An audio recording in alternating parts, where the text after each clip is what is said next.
What's up, guys? It's James from James's Reptiles, and today's video is going to be kind of a rant about ball python keepers and cutting eggs. And I've been seeing this a lot lately because everyone who has ball pythons is their first clutches are hatching, and they're cutting eggs and they're videotaping it. They're posting it on Facebook, they're putting it on YouTube, they're putting it on Instagram.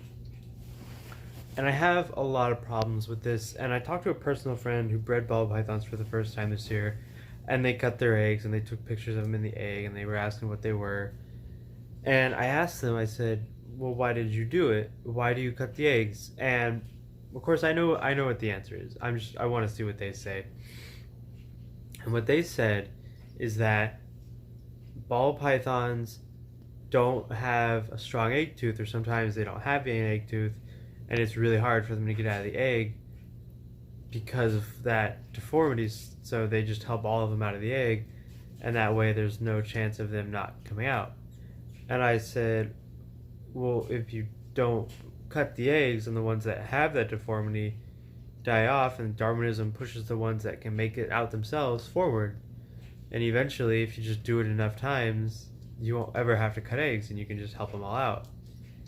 And she was very confused and she didn't know what I meant. And honestly, I think the real reason people cut eggs is they just want to see what the morphs are, and they want to like show off what they get, and they just want to show off the best. Like, this times this, and the super combo that I want is this. Look, here it is, I got it, and it's not even out of the egg yet. And I think it's a lot of them jumping the gun. I hate to say this, but ball python breeders tend to be a lot for the money. And not to say that it's bad when you're breeding reptiles. You can definitely have goals to earn money and make it your career. But ball python, people who want to breed and want to make a bunch of money will go to ball pythons, whether it's their favorite animal or not. They just go to ball pythons. Some people don't even like animals and they breed ball pythons because there's so much money in them. And I just think it helps them if they can show that they have that so many snakes. They can pre-sell them before they're out of the egg, and no one's concerned with preserving the integrity of this snake and being able to let it help itself out. Now, my question for those people is, what happens if you're on vacation and you can't cut the snakes out? Do the ones that can't get out, like half the clutch, just die? Is that something you guys let happen? I don't breed ball pythons. I don't know if what she said is accurate. I'm just going off of that, but it doesn't seem like something you would want to happen. So as a community, I say, why don't we not cut clutches for 1 year and have a couple snakes die off? And to be honest, we don't need as many ball pythons as we have right now anyway. There's too many at the shows. There's too many normals everywhere.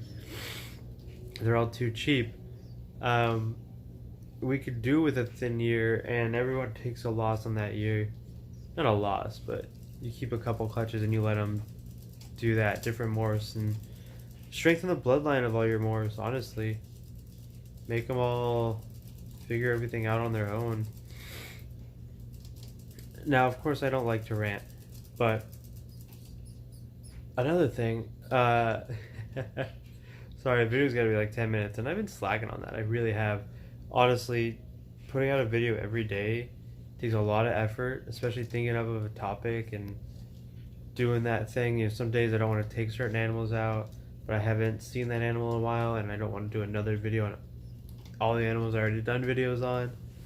It's a lot of work, and honestly, I applaud myself. I've been doing it for a month, maybe just over a month. I'm not there yet. I'm not going to be where I want to be till I can breed reptiles and make these videos and not go to work and have everything all here at my house be my full-time job. That's where I want to be. That's where it's going to be fun for me. That's where I'm going to have more fun.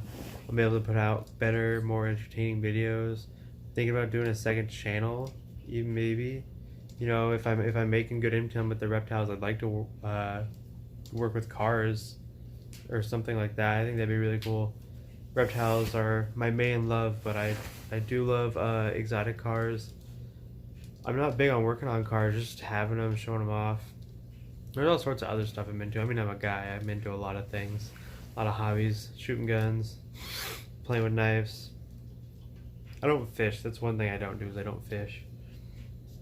But I had my crested geckos, my breeder tank, which is the highest of all of them on the rack that they're all on. For whatever reason, it had the most food in it because they're the adults. But there was a little trail of like 5 or 6 ants going into their enclosure.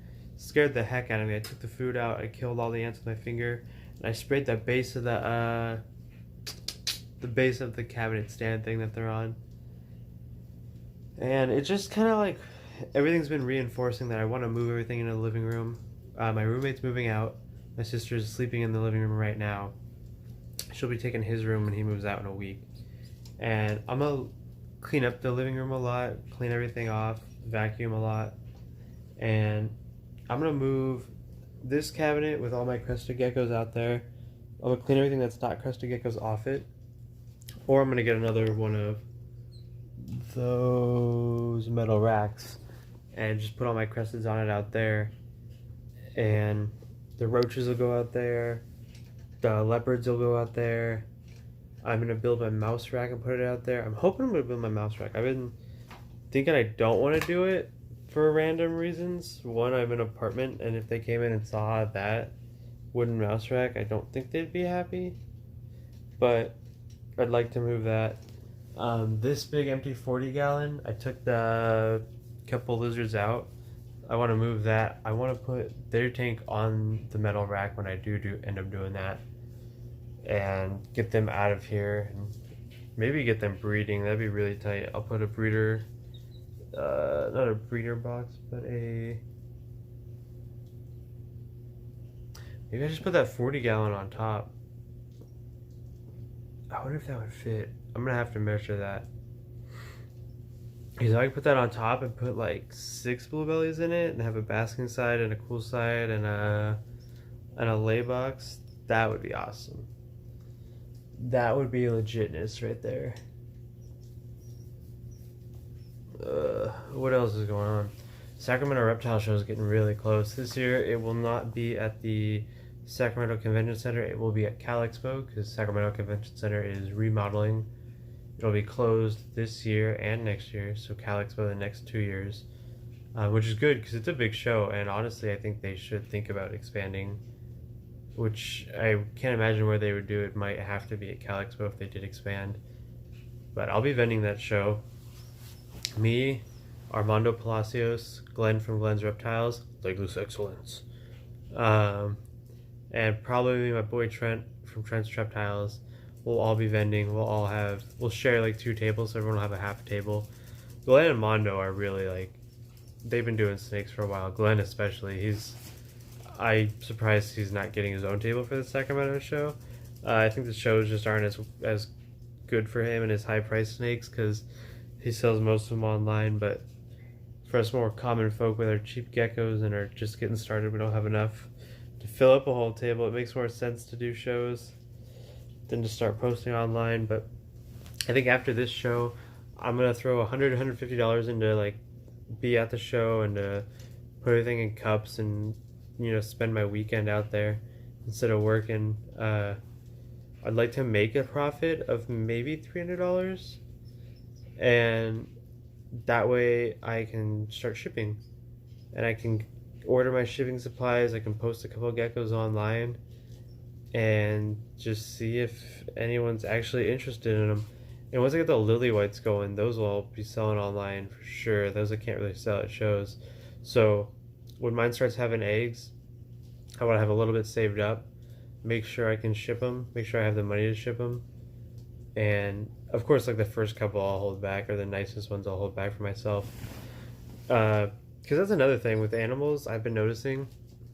Not noticing, everyone says this, but as I get more into the breeding and the selling, one thing I realize is it's like that rule when you buy a house. And I know a lot of people don't know this rule, but you want to buy the best house you can. You want to buy the best house in the neighborhood, no matter what neighborhood that is. So if you go to a rich neighborhood and you can only afford the worst house, go down to the middle class. If you go to the middle class and you can't afford the best house, go slightly cheaper.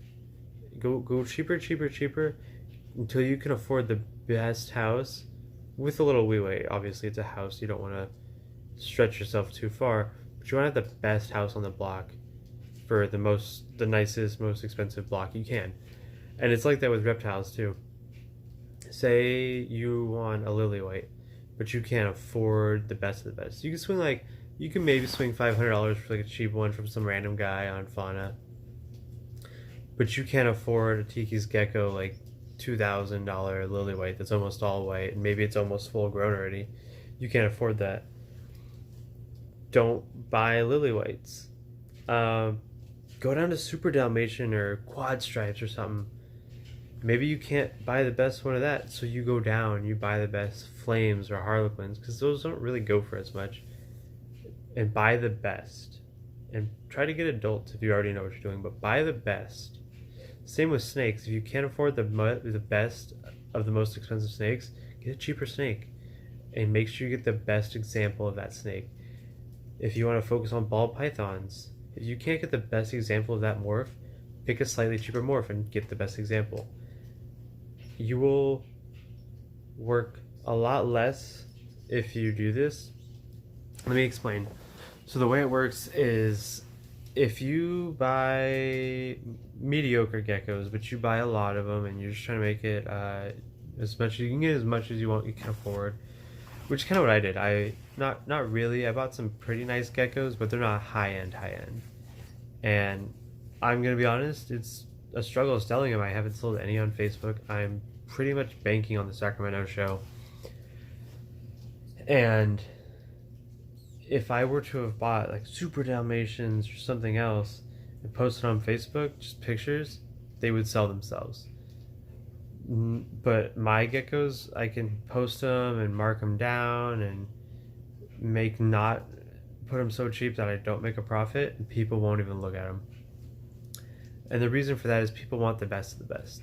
So if you're going to breed, you need to breed for the best of the best. And to breed for the best of the best, you have to start with the best of the best. And so those animals, when you produce those best of the best animals with your best, they sell themselves. They fly off the shelves. You can mark them up more than you can. It's really stupid that I can post the geckos for as cheap as I bought them after I've been feeding them for a month, and people still don't want them. And it's a real kick in the shins, but it's realizing that. So a lot of mine I'm gonna keep back, and I'm growing up, and I'll breed, and I'll keep the best of those, and I'll sell the babies, and maybe I'll buy some nice ones with that money, or from the money from the first babies I'm selling, and then I'll have like a good range. I'll have a couple of nice pairs, my lily white pair, and then a bunch of mediocre, and then my mediocre ones will slowly rise up. I'll have a red line, I'll have a pinstripe line, maybe I'll have 2 or 3 trios of each, Super Dalmatian line, quad stripe line, the Harlequins, the Halloweens. Well, the Halloweens I do like because they're high contrast. The Harlequins, the Tigers, and the Flames, they don't do it for me, honestly. It's the Super Dalmatians, pinstripes, quad stripes, the Exanthics, the lily whites. Oh, I want an Exanthic lily white. One of these days, if I can afford a visual Exanthic adult, that'll be the opposite sex of my lily white. I'm a snag on that, as long as it's the best of the best, because then I can produce the lily white hets. Well, I'd produce lily white pos hets. No, I'd produce lily white hets.